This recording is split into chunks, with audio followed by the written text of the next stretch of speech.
കേരളം കഴിഞ്ഞ 5 വർഷക്കാലം UDF government കാലത്ത് വികസന രംഗത്ത്,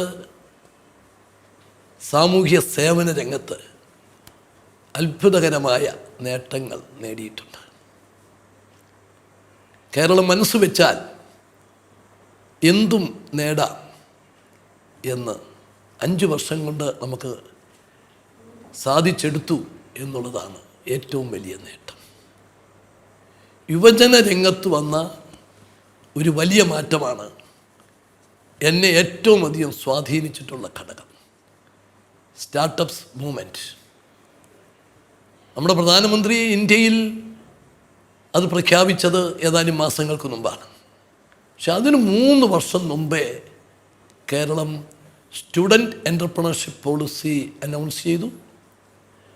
അതിൻ്റെ വിജയത്തിൻ്റെ പശ്ചാത്തലത്തിൽ സ്റ്റാർട്ടപ്പ് വില്ലേജ് ആരംഭിച്ചു.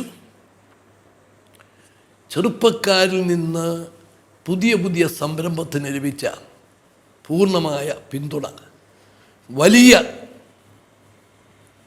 മുന്നേറ്റം ഏറ്റവും സ്വാഗതാർഹമാണ്.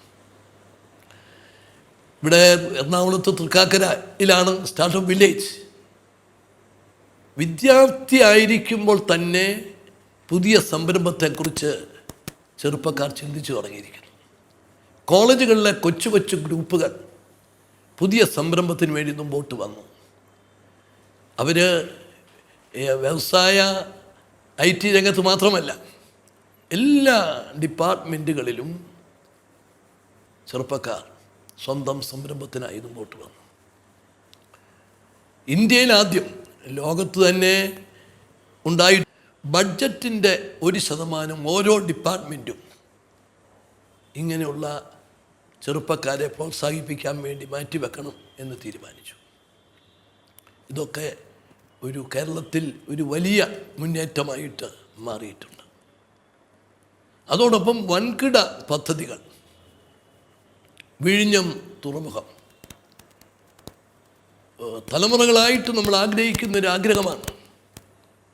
വിഴിഞ്ഞം തുറമുഖം യാഥാർത്ഥ്യമായാൽ കേരളത്തിന് മാത്രമല്ല, ഇന്ത്യക്ക് തന്നെ അതൊരു മുതൽക്കൂട്ടാണ്. ഇന്നിപ്പോൾ 1000 ദിവസം കൊണ്ട് തുറമുഖം കമ്മീഷൻ ചെയ്യത്തക്ക വിധത്തിലുള്ള പ്രവർത്തനം വിജയകരമായി നടക്കുക. അത് ഇന്ത്യക്ക് ഒരു മുതൽക്കൂട്ടാകുന്ന ഒരു പ്രോജക്റ്റ് കേരളത്തിൽ നിന്ന് വരുന്നു എന്നതിൽ നമുക്കെല്ലാവർക്കും അഭിമാനിക്കാൻ സാധിക്കും. യാഥാർത്ഥ്യമാകുകയാണ്. അതിൻ്റെ ടെസ്റ്റ് റൺ കഴിഞ്ഞു, ട്രയൽ റൺ ആരംഭിച്ചു കഴിഞ്ഞു. നവംബർ 1 അത് കമ്മീഷൻ ചെയ്യും. കേരളം കാത്തിരുന്ന മറ്റൊരു പ്രധാനപ്പെട്ട project Thiruvananthapuram Kozhikode light metro.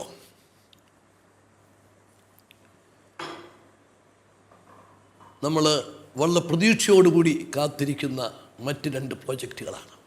അതിനും അവസാന ഘട്ട തീരുമാനങ്ങൾ ആയി, അതിൻ്റെ നടപടിക്രമങ്ങൾ പൂർത്തീകരിക്കുകയാണ്. ഇങ്ങനെ വൻകിട പ്രോജക്റ്റുകൾ നടപ്പിലാകുമ്പോൾ തന്നെ ഇവിടുത്തെ പാവപ്പെട്ടവർക്ക്, സാധാരണക്കാർക്ക്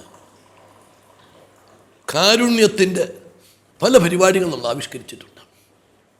കാരുണ്യ ബെനവലൻറ്റ് ഫണ്ട്, ലോട്ടറിയിൽ നിന്ന് കിട്ടുന്ന വരുമാനം പാവപ്പെട്ടവൻ്റെ ചികിത്സയ്ക്ക് വേണ്ടി 1200 കോടി കഴിഞ്ഞ 5 വർഷം കൊണ്ട് ഇവിടുത്തെ പാവപ്പെട്ടവരുടെ കുടുംബങ്ങളിൽ ചികിത്സയ്ക്ക് വേണ്ടി എത്തിക്കാൻ സാധിച്ചത് വലിയൊരു നേട്ടമായിട്ട് കാണുകയാണ്. മറ്റൊരു പ്രധാന പ്രോജക്റ്റ്